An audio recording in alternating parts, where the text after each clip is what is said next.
Hi guys, അപ്പൊ എനിക്ക് 1K subscriber അടിച്ച സന്തോഷത്തിലുള്ളത്. എല്ലാ സബ്സ്ക്രൈബേഴ്സിനോടും വളരെയധികം നന്ദിയുണ്ട്, വളരെയധികം സ്നേഹമുണ്ട്. Thank you so much for the support. ഇനിയും ഇതുപോലെ സപ്പോർട്ട് പ്രതീക്ഷിക്കുന്നു. അപ്പൊ നമുക്ക് ഇന്നിപ്പോ ഞാൻ വന്നിട്ടുള്ളത് ലാലേട്ടന്റെ സ്ഫടികത്തിന് ശേഷം റിലീസിന് ഒരുങ്ങുന്ന രണ്ടാമത്തെ പടമാണ് ദേവദൂതൻ. അതിപ്പോ ജൂലൈ 26-ന് ഡിജിറ്റലി റീമാസ്റ്റർ ചെയ്ത് 4K ഡോൾബി അറ്റ്മോസിൽ ഇറങ്ങാൻ പോവാണ്. അപ്പൊ അതിന്റെ ട്രെയിലർ ഇറങ്ങിയിട്ടുണ്ട്. ഇറങ്ങിയിട്ട് 6 ദിവസമായി. അപ്പൊ അതും ഞാൻ ലേറ്റ് ആയി പോയി റിയാക്ട് ചെയ്യാൻ, കുറച്ചും തിരക്കുണ്ടായിരുന്നു. എന്തായാലും നമുക്ക് നേരെ ട്രെയിലറിൽ പോയിട്ട് ബാക്കി സംസാരിക്കാം. ഓക്കെ, അപ്പൊ നേരെ ട്രെയിലറിലോട്ട് പോയോ.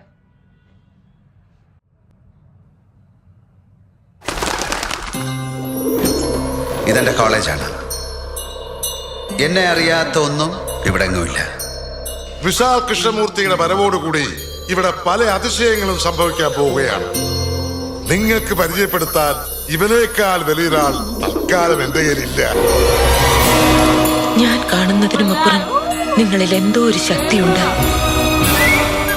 നമ്മൾ ആഗ്രഹിച്ചു, ഇദ്ദേഹം നമുക്ക് വേണ്ടി വന്നു. ഇനി ഞാൻ എന്ത് ചെയ്യണമെന്ന് നിങ്ങൾ എന്നോട് പറയാം. ശവദർശനാണ് അതിനെ ഞങ്ങൾ വിളിച്ചത്. അത് വായിക്കാൻ വടക്കിന് ഒരാൾ വന്നു. മഹേഷ്. അവർ പരസ്പരം സ്നേഹിച്ചു. ഒരുതരം ഡീപ് പാഷൻ. ഇന്നും ആ സപ്തസ്വരമണികളും തുടച്ചു വെച്ച് മാഡം അയാളെ കാത്തിരിക്കുന്നുവെന്ന് സ്തേവാച്ചിന് നന്നായിട്ടറിയാം. അദ്ദേഹം കാണാത്തതായി ഈ ലോകത്ത് ഒന്നും തന്നെയില്ല.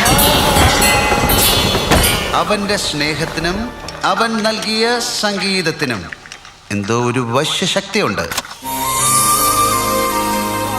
എന്തു നേടുമ്പോഴും അതിന് വഴി കാണിച്ചു തരുന്ന ആരോ ഒരാൾ എൻ്റെ മുന്നിലുണ്ട് എന്ന് എനിക്കെപ്പോഴും തോന്നാറുണ്ട്. അയാൾ സംഗീതത്തിന്റെ രാജാവാണ്. അതൊരു ദൈവ സാന്നിധ്യമാണ്. ഈ അന്തരീക്ഷത്തിൽ എവിടെയോ ഒരു ശക്തിയുണ്ട്. ആ ശക്തിക്ക് ആരോടോ എന്തോ പറയാനുണ്ട്. Somebody wants to say something to someone.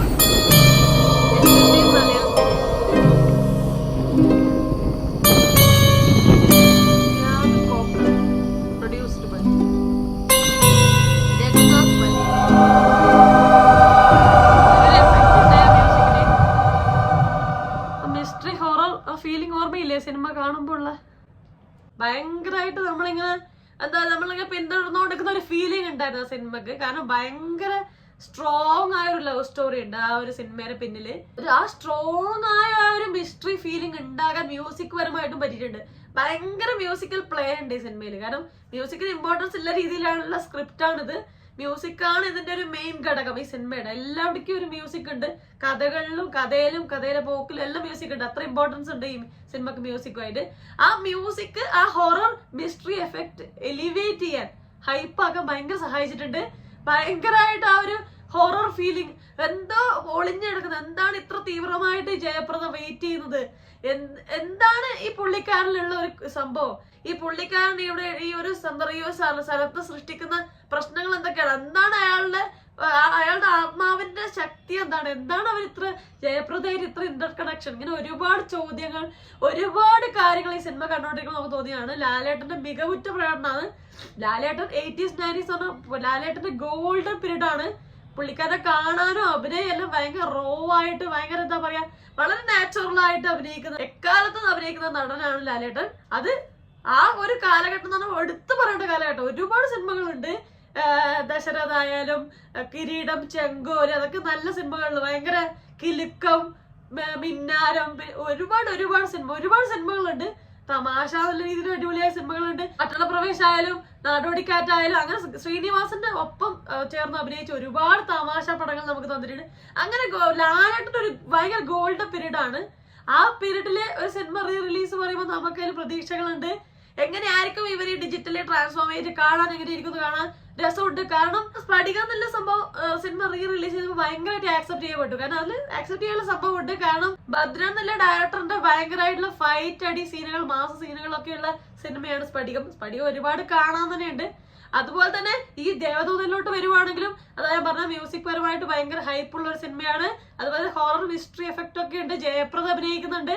Jaya Prada ലാലേട്ടൻ കോംബോയിൽ എങ്ങനെ അതൊക്കെ സ്ക്രീനിൽ ഇപ്പൊ കാണാൻ എങ്ങനെയുണ്ട്, കാണാനുള്ള രസമുണ്ട്. മാത്രമല്ല ഈ ഒരു കാലഘട്ടത്തിൽ ലാലേട്ടൻ എങ്ങനെയായിരുന്നു എന്നുള്ളത് എല്ലാവർക്കും കാണാൻ പറ്റുന്ന ഒരു രസമാണ്. മുന്നത്തെ ഒരു അവസ്ഥ പോലെയല്ല. മുന്നേ മലയാള സിനിമ മലയാളികൾ മാത്രം കാണും, അല്ലെങ്കിൽ മറ്റ് അവരവരെ ഭാഷയിലുള്ള ആൾക്കാർ മാത്രം കാണുന്ന ഒരു കാലഘട്ടം നമുക്ക് കഴിഞ്ഞത്. പക്ഷെ ഇപ്പൊ അങ്ങനെ OTT സംഭവം ഉള്ളതുകൊണ്ട് തന്നെ ഇപ്പൊ ഇറങ്ങുന്ന പടങ്ങളൊക്കെ എല്ലാ ഭാഷയിലുള്ളവരും ഏത് രാജ്യത്തുള്ളവർക്ക് വരെ കാണാനുള്ള ഓപ്പർച്യൂണിറ്റി ഉണ്ട്. മുന്നേ ഇറങ്ങിയ പടങ്ങൾക്ക് ആ ഓപ്പർച്യൂണിറ്റി ഇല്ല. അതുകൊണ്ട് റിലീസ് ആകുമ്പോൾ എല്ലാ തരത്തിലുള്ള പ്രേക്ഷകർക്കും ഇപ്പൊ കാണാനുള്ള ഒരു ഓപ്പർച്യൂണിറ്റി കൂടുകയാണ്. ഇതിൽ എടുത്തു പറഞ്ഞിട്ട് സിബി മലയാളിന്റെ ഒരു ഗോൾഡൻ പീരീഡ് ആയിരുന്നു 80s 90s എന്ന് പറയുന്നത്. ഒരുപാട് നല്ല സിനിമകൾ ലാലേട്ടനെ വെച്ചിട്ടായാലും അല്ലാതെ ആയാലും ലോഹിദാസ് എന്നുള്ള തിരക്കഥാകൃത്തിന്റെ കൂടെ ഒരുപാട് സിനിമകൾ നമുക്ക് തന്നൊരു ഡയറക്ടറാണല്ലോ സിബി മലയിൽ. കിരീടം, ചെങ്കോൽ, ദശരഥം, അങ്ങനെ ഒരുപാട് നല്ല നല്ല ആകാശദൂതം എന്നൊക്കെയുള്ള സിനിമകളൊക്കെ അവിടെ ആ സമയത്ത് ഭയങ്കര ഹിറ്റ് ആയിരുന്നു. അതൊക്കെ സിബി മലയാൾ സിനിമയായിരുന്നു. ഇതിന്റെ തിരക്കഥാകൃത്ത് രഘുനാഥ് പലേരി പറയുന്നത് 1 മുതൽ 0 വരെ എന്നുള്ള സിനിമയുണ്ടല്ലോ, ആ സിനിമയുടെ സംവിധായകനാണ്. സിബി മലയിൽ രഘുനാഥ് പലേരി കോമ്പോയിൽ വരുന്ന ഒരു സിനിമയാണ്. ആ കാലഘട്ടത്തിൽ ഒട്ടും ഓടിയില്ലായിരുന്നു, ഒട്ടും ആരും പരിഗണിച്ചിട്ടില്ലായിരുന്നു. എല്ലാം കൊണ്ടും ഒരു ക്ലാസിക് എന്ന രീതിയിൽ തന്നെ പരിഗണിക്കാവുന്ന ഈ സിനിമ ഇപ്പൊ റിലീസിലെത്തി എങ്ങനെ ആൾക്കാർ ആക്സെപ്റ്റ് ചെയ്യും, ആൾക്കാർക്ക് ഇഷ്ടപ്പെടുമോ എന്നൊക്കെയുള്ള രീതിയിലായിരിക്കും ചിലപ്പോൾ റിലീസിന് ഒരുങ്ങുന്നത്. ഒരുപാട് പടങ്ങൾ മുന്നേ കയറിയിട്ടല്ലോ, ആ കാലഘട്ടത്തിന് ആ സമയത്തിന് ഫിറ്റ് ആവാത്തതുകൊണ്ടും ആ സമയത്ത് മറ്റു സിനിമകൾ ഇറങ്ങിയതുകൊണ്ടും ഇത് ശ്രദ്ധിക്കപ്പെടാതെ പോയ പടങ്ങൾ ഇഷ്ടംപോലെ ഉണ്ട് ആ കാലഘട്ടത്തില്. അപ്പൊ അങ്ങനെയുള്ള നല്ല നല്ല സിനിമകൾ നമ്മൾ എല്ലാവരും മുന്നിൽ എത്തിച്ച് അതിനുള്ള ഒരു വാല്യൂ അതിന് കൊടുക്കാനുള്ള ഒരു ഓപ്പർച്യൂണിറ്റി കിട്ടുവാണ്. അപ്പൊ അടിപൊളിയാണ്. അതുപോലെ തന്നെ ഈ സിനിമക്ക് ആ കാലത്ത് 2000 ഇറങ്ങിയ പടമായത് 3 കേരള സ്റ്റേറ്റ് അവാർഡ് കിട്ടിയ പടമായത്. ഏതൊക്കെയാണ് അവാർഡ് വേണം ഞാൻ പറയാം. ഒന്ന് ബെസ്റ്റ് മ്യൂസിക് ഡയറക്ടർ തന്നെയാണ്. Best film with popular appeal and aesthetic value Kerala state അവാർഡാണ്. പിന്നെ ബെസ്റ്റ് മ്യൂസിക് ഡയറക്ടർ അവാർഡ് വിദ്യാസാഗറിന്, കിടിലൻ മ്യൂസിക് ആണല്ലോ. പിന്നെ ബെസ്റ്റ് കോസ്റ്റ്യൂം ഡിസൈനർ, ഇങ്ങനെ 3 അവാർഡുകളാണ് കിട്ടിയിട്ടുള്ളത്. വിദ്യാസാഗർ മ്യൂസിക് പറയുന്ന അലീന എന്നുള്ള പാട്ട് നമ്മള് ഈ ഒരു സിനിമയിൽ വരുമ്പം നമുക്ക് ഉണ്ടാകുന്ന ആ ഒരു സ്നേഹത്തിന്റെ തീവ്രത, അവർ തമ്മിലുള്ള ബന്ധത്തിന്റെ തീവ്രത, എങ്ങനെ അതൊരു ഹൊറർ അല്ലെങ്കിൽ ഒരു മിസ്റ്ററി ആയി മാറി, അല്ലെങ്കിൽ അത് എത്ര ഡീപ്പാ അവർ തമ്മിലുള്ള റിലേഷൻ എന്നൊക്കെ നമുക്ക് ആ പാട്ടിലൂടെ എത്തിച്ചിട്ടുണ്ട് മ്യൂസിക് ഡയറക്ടർ. അതുപോലെ തന്നെ പൂവേ പൂവേ പാലപ്പൂവേ എന്നുള്ള പാട്ടൊക്കെ ആ സമയത്ത് ഭയങ്കര ഹിറ്റ് ആയിരുന്നു. എനിക്ക് അതുപോലെ റിലീസിന് വീണ്ടും കാണണം തോന്നുന്ന ഒരു പടമാണ് ദശരഥം. ദശരഥം എന്നുള്ള പടത്തില് ഈ പറഞ്ഞ മ്യൂസിക്കൽ എഫക്റ്റോ അല്ലെങ്കിൽ ഫൈറ്റ് സംഭവങ്ങളൊന്നും ഇല്ല, പക്ഷെ ആ പടത്തിന് ഭയങ്കരമായൊരു ഉള്ളുണ്ട്, ഭയങ്കര സ്ട്രോങ് ആയ ഒരു തിരക്കഥയുണ്ട്. ലോഹിതദാസ് സിബി മലയിൽ കൂട്ടുകെട്ടിൽ വന്ന പടമാണ് ദശരഥം. ലോഹിതദാസ് നല്ല ശക്തമായ സ്ക്രിപ്റ്റ് റൈറ്ററിന്റെ പിൻബലത്തോടു കൂടി വന്ന സിനിമ തന്നെയാണ്. അത് എപ്പോഴും അതിനൊരു മൂല്യം ഉണ്ടാവും ആ സിനിമക്ക്. അവരുടെ കോമ്പോയിൽ വരുന്ന ഒരു സിനിമയാണ് ദശരഥം. അത് റിലീസിന് വന്നാൽ കൊള്ളാമെന്ന് എനിക്ക് തോന്നുന്നു. അപ്പൊ ഇതൊക്കെയാണ് എനിക്ക് ഈ സിനിമ റിലീസിന് വരുമ്പോൾ പിന്നെ പ്രതീക്ഷകള്. മ്യൂസിക്കലി എങ്ങനെയായിരിക്കും, ആ ഒരു ഹൊറർ മിസ്റ്ററി എഫക്ട് എത്രമാത്രം ഹൈപ്പ് നമുക്ക് തിയേറ്ററിൽ കാണുമ്പോൾ തരുന്നൊക്കെയുള്ള ഒരു ആകാംക്ഷ ഈ സിനിമ റിലീസിന് വരുമ്പോൾ ഉണ്ട്. നിങ്ങൾക്ക് ഈ സിനിമ റിലീസിന് വരുമ്പോൾ വരുന്ന പ്രതീക്ഷകൾ എന്തൊക്കെയാണ് നിങ്ങളെ വെയിറ്റ് ചെയ്യിപ്പിക്കുന്ന സംഭവം? നിങ്ങൾ എക്സൈറ്റഡ് ആണോ അത് റിലീസിന് വരുന്നതിന്? എല്ലാം താഴെ കമന്റ് ചെയ്യണേ. അപ്പൊ വീഡിയോ ലൈക്ക് ചെയ്യുക, വീഡിയോ ഇഷ്ടപ്പെടാതെ സബ്സ്ക്രൈബ് ചെയ്ത് സപ്പോർട്ട് ചെയ്യുക, ഷെയർ ചെയ്യുക, കമന്റ് ചെയ്യാൻ മറക്കല്ല. എല്ലാവരുടെ കമന്റും കാണണം. എന്തൊക്കെയാണ് നിങ്ങളുടെ പ്രതീക്ഷകൾ? നിങ്ങൾക്ക് റിലീസിന് താല്പര്യം ഉണ്ടാകുമോ? ഈ റിലീസിന് താല്പര്യമുള്ള പടങ്ങൾ ഏതൊക്കെയാണ്?